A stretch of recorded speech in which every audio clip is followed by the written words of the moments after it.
You're listening to an audio recording of an article written by Alison Richards, The Food Safety Girl, originally published in the Jamaica Observer. The title of this article is Zero Calories, Real Concerns. Are artificial sweeteners safe? This article examines the rising use of artificial sweeteners, weighing their benefits against recent recalls and emerging research that raise fresh questions about their long-term safety. In a world where sugar is blamed for everything from obesity to diabetes, artificial sweeteners have long been marketed as the guilt-free solution, offering sweetness without the calories. Found in diet sodas, sugar-free gums, flavored yogurts, protein bars, and tabletop sweeteners, these substances have become a staple in many Jamaican households and food businesses. But as their use continues to rise, so too do questions about their safety. While artificial sweeteners have helped many people reduce their sugar intake, manage weight, or control blood sugar levels, recent studies are prompting a closer look at whether these sugar substitutes are as harmless as once believed. The sweet appeal. Why artificial sweeteners are popular. Artificial sweeteners such as aspartame, sucralose, saccharin, and asulfamine potassium are intensely sweet. Some up to 600 times sweeter than regular sugar, but contain little to no calories. This makes them attractive for those managing diabetes, trying to lose weight, or avoiding sugars due to health conditions. In Jamaica and across the Caribbean, with rising rates of non-communicable diseases like type 2 diabetes and obesity, artificial sweeteners have found their way into sugar-free beverages, powdered drink mixes, and even baked goods.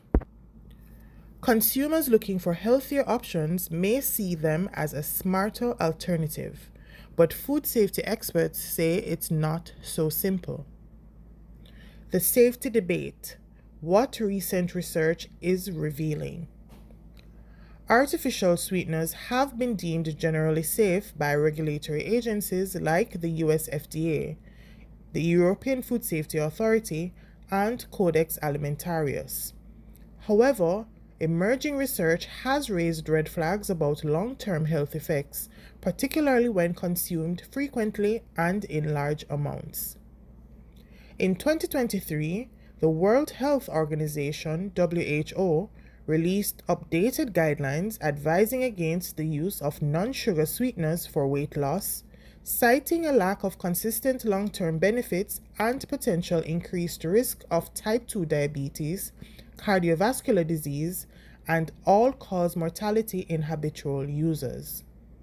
While WHO acknowledged that more research is needed, the statement was a wake-up call for both consumers and food safety professionals. Even more concerning is a 2024 study published in the Serious Journal of Medical Science that found some artificial sweeteners, including saccharin and sucralose, may disrupt the gut microbiome, which plays a key role in immunity, digestion, and overall health. These alterations could potentially lead to glucose intolerance and inflammation. However, further human studies are needed to confirm these findings. Another area of scrutiny is aspartame, one of the most widely used artificial sweeteners. In July 2023, the International Agency for Research on Cancer, a WHO-affiliated body, classified aspartame as possibly carcinogenic to humans based on limited evidence linking it to liver cancer in animal studies. While the joint FAO-WHO Expert Committee on Food Additives, JECFA, did not change its acceptable daily intake recommendation, the classification has reignited public concern, particularly among frequent consumers of diet soda. New concerns, recalls, and research.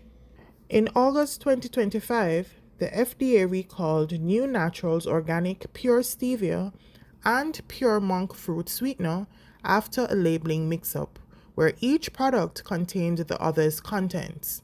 While not life-threatening, it underscored the importance of label checking even with natural alternatives.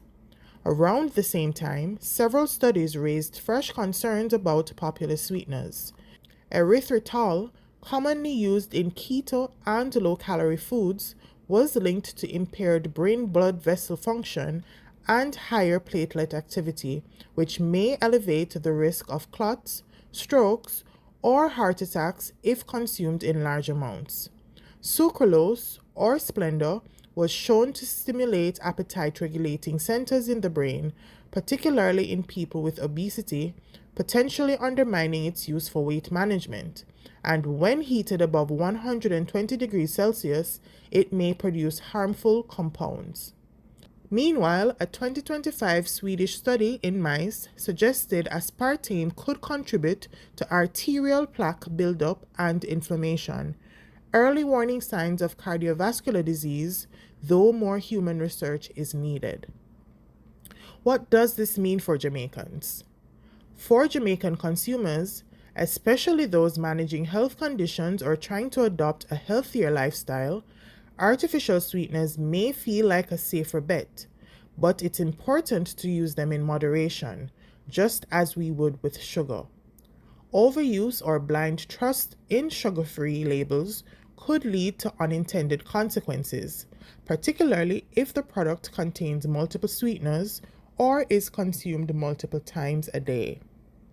Many of the low-calorie beverages and powdered drink mixes sold locally include blends of artificial sweeteners, which makes it harder for consumers to track their intake. Additionally, children, pregnant women, and people with specific medical conditions may be more vulnerable to the effects of long-term exposure. Reading labels, reducing risk.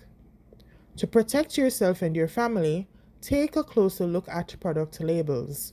Sweeteners like aspartame, sucralose, and saccharin are usually listed in the ingredients section.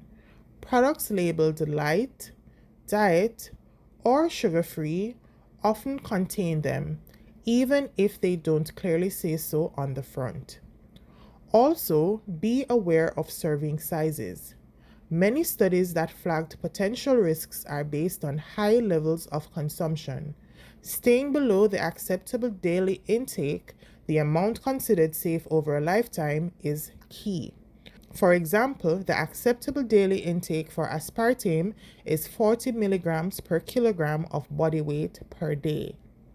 If in doubt, balance your intake with natural alternatives like stevia, monk fruit, or moderate amounts of traditional sugar while maintaining a healthy, varied diet. Final word: choose sweetness wisely. Artificial sweeteners are not inherently dangerous, but they're not a free pass either. Their role in managing calories and blood sugar must be weighed against emerging concerns about long-term health effects. As more research unfolds, the safest approach is to use them mindfully and in moderation. Sweetness may be a comfort, but in the realm of food safety, it should never come at the cost of your health. To learn more about food safety in Jamaica, follow the Food Safety Girl on Instagram, Facebook, TikTok, LinkedIn, and YouTube.